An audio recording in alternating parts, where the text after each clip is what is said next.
Have you been wondering where real estate prices might be going in the Milwaukee area in 2021? Yes, me too. In fact, I'm thinking about this a lot. My name is Marcus Auerbach. I'm a local real estate agent, and if you're following me on social media or subscribe to my YouTube channel, you already know that I spend a lot of time looking at data every month, and I like talking about it online. So today we're going to take a look at what's driving the real estate market in the Milwaukee area and what we can expect from home prices in 2021.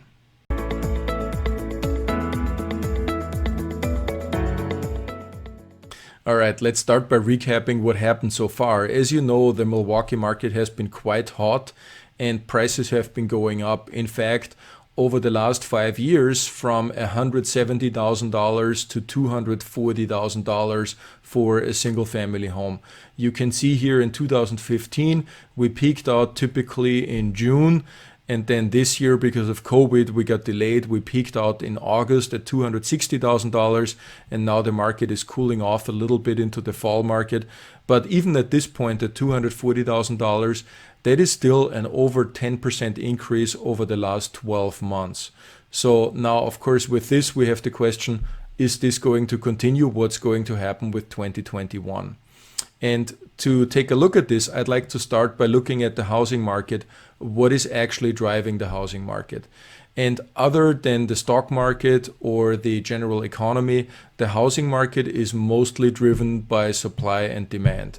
You are perfectly fine without stocks. You don't need stocks to sleep in, but you do need a house. If you don't have one, you need a place to sleep.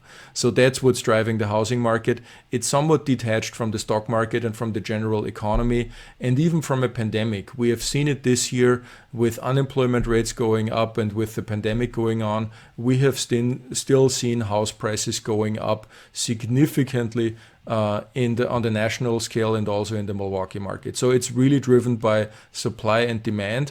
And let's go examine a little bit where is supply coming from. So we have three major sources for supply.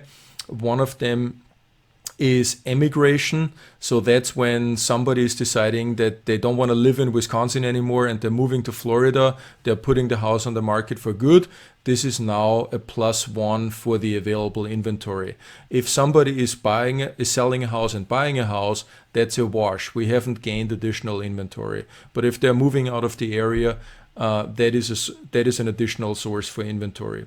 Then, of course, inventory becomes available when the owner has passed away. So this is now a house that's available for sale for the next generation. And then, of course, we also have new construction. So let's take a look at these three factors. That's really all there is to where additional inventory is coming from. And the first one we have here is new construction. And the main point here is that new construction in Wisconsin or in the Milwaukee area is not a significant source of inventory, only 0.22% increase of total available units in 2019. We have built a lot of houses in these four counties, a total of almost 1,500 new construction homes. Most of them in Waukesha, Washington, and some in Ozaukee, very few actually in Milwaukee County, and I'll get to that in a second. But new construction overall is not a significant source of inventory because 1,500 houses are just not enough in a market of about 1.6 million population to really make a dent in there. And then the other factor is that Milwaukee is pretty much fully built out. So this is what Milwaukee looks like. You have high density single family or two family homes that are packed very tightly together. So there is not very much free land available that could still be developed within city limits. So any new development typically is happening in the surrounding counties. The city is fully built out. When you look into the surrounding counties, this, for example, here is Mequon. This is where I live. And you can see that the zoning laws in Mequon do not allow for high density housing. So they typically stipulate at least 1 acre or 3 acres or even 5 acres for a single family home, which of course then results in a very expensive home and very low housing density. So this is not a source that is available as inventory to many home buyers because the cost of new construction is very expensive. You can see here what has been built in 2019 was on median $485,000, and that doesn't even include your hard scrapes, your driveway, your patio. This is still rough grade. You have to bring in topsoil, landscaping, and then put in mulch beds and some trees. So you typically can add another $30,000 to $50,000 from this stage until you're really move-in ready and done with the house. Most of these new construction homes are too expensive for your typical average first-time home buyer. And then, of course, we have another problem. We have not built enough homes. This is national housing starts from the last 20 years, from 2000 to 2020. And of course, you will remember the housing market crash, the subprime mortgage market crash. We had built way too many houses in the years leading up to 2008. We had a surplus of inventory. There were a lot of vacant homes that were financed with funny money or loans that were not really backed up by well-qualified buyers, so with very loose lending standards. And then, of course, the whole thing came crashing down, and a lot of builders went out of business. A lot of contractors went out of business. I know contractors that became nurses, and so they're not available for the construction industry. And what happened is that in the decade from 2010 to 2020, we have not built enough single-family or general residential homes. On average, in the years prior, we always had been around 1.1 million housing starts. And you can see that we were operating on a deficit over the last 10 years. So now this deficit is catching up to us because we do not have enough inventory, because we had that exuberance before, and now we exaggerated in the other direction, and now we don't have enough inventory. So the last 10 years, not enough new construction. Builders are desperately trying to ramp up capacity. The other issue here is that Americans live longer. Wisconsinites live longer. So this is mainly a factor for baby boomers and for the silent generation. Fortunately, they're healthy and they're staying in their homes. So that's great for them, but it's not good for the housing market because these homes are going to be tied up for years to come and are not going to be available.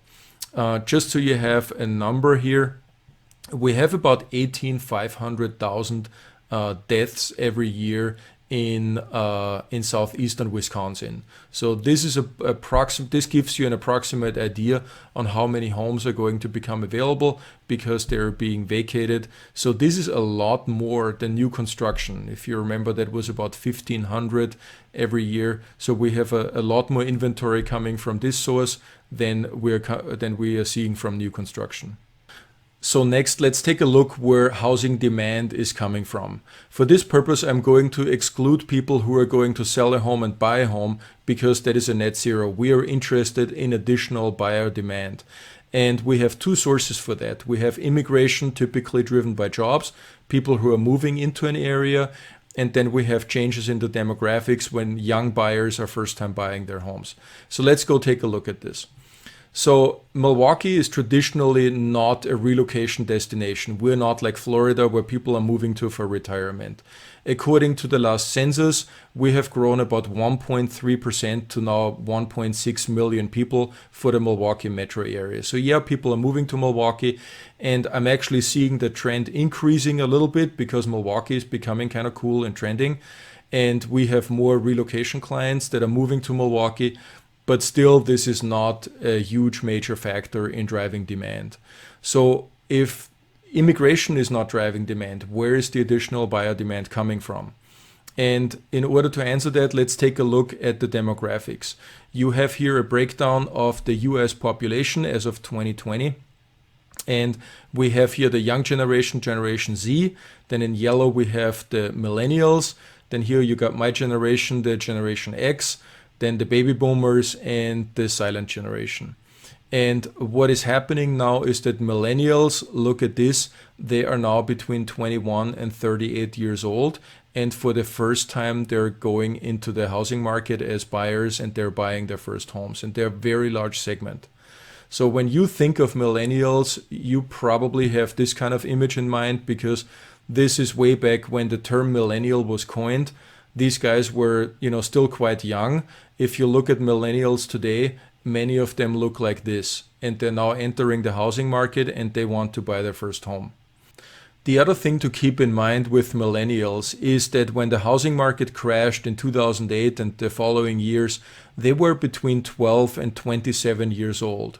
So for most of their teenage and adult life, real estate has been something very negative and something very traumatic. Maybe they had friends going through foreclosure or maybe their own family. So it's no surprise to me that they were not necessarily keen on entering the housing market as buyers and delayed the decision as long as possible. Now that also coincides with the years where builders had an underproduction of new inventory. So the demand was not really there, the builders didn't really produce, and now it's all catching up with us. We have about 300,000 millennials in Milwaukee, and not all of them are ready to buy a home yet.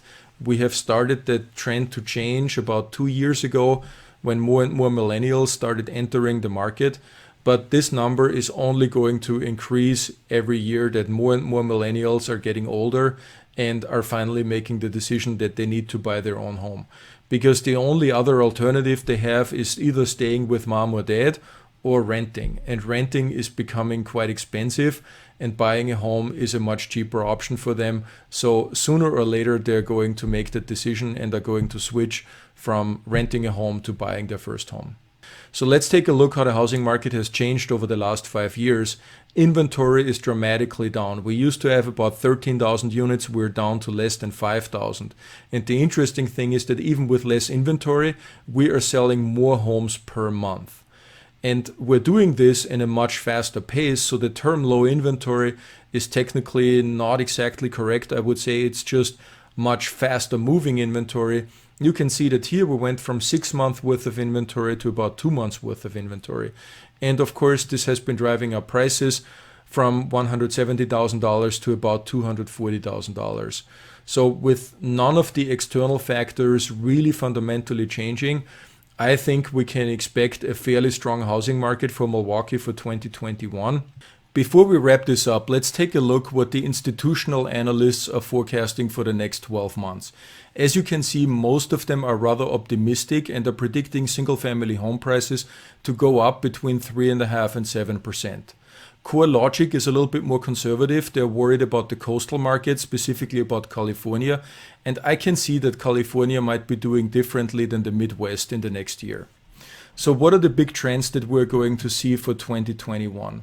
First of all, on the demand side for Milwaukee, I don't foresee any major changes. Demand is mostly driven in Milwaukee by demographic changes, and that's not going to go away. On the supply side, we do have one major wild card, and that is mortgages that are currently enrolled in a forbearance program. So once forbearance programs run out and homeowners have to make their catch-up payments, there is going to be a certain percentage of them that are not going to be able to perform, and they will have to liquidate their homes. Fortunately, about 80% of them are in a strong equity position, but instead of going through foreclosure, they can just simply put their home on the market and sell it the traditional way. So we're going to see additional inventory from there, but I don't think from all the numbers that we have today, it is going to be enough to even make a dent in the current demand and supply situation. It is certainly something that I want to keep an eye on, and you will hear me talk about in the monthly market updates.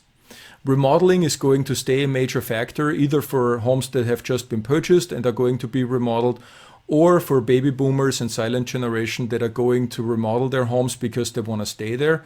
And it's going to remain difficult to find good contractors in the Milwaukee area because they're all going to be busy with remodeling projects. And the other trend that we're seeing is people are moving away from the urban areas. In Milwaukee, certainly not to the same extent we're seeing it, for example, in New York, but there is a certain trend to a de-urbanization and a trend towards the suburbs. Also, what we're seeing is that larger homes are gaining in popularity, especially large homes that have been built in the 80s and in the 90s with 5 and 6 bedrooms and a finished basement and a large yard. These have been moving rather slow in the last years, and now we're seeing a trend towards them because a lot of families need the additional bedrooms if, for example, both parents are working from home and they need 2 home offices. So you don't even need to have that many kids to use a home with 5 bedrooms to its capacity. So when you look at all these factors and indicators, it seems to be a reasonable assumption that at least on a high level, we can expect the market to continue on the trajectory that we've seen this year, also into 2021. None of these factors like low inventory, high buyer demand, and high market velocity seem to have the dynamic to change anytime soon. But of course, nobody can predict the future, and I cannot predict it either. But I'm going to continue to look at the data on a monthly basis, and I'm going to post a monthly real estate market update. So if you want to stay updated on all things real estate for the Milwaukee area, I encourage you to subscribe. I'm also going to post tips and tricks for homeowners, buyers, and sellers. I hope you got some good information out of this video, and I'm looking forward to seeing you at the next one.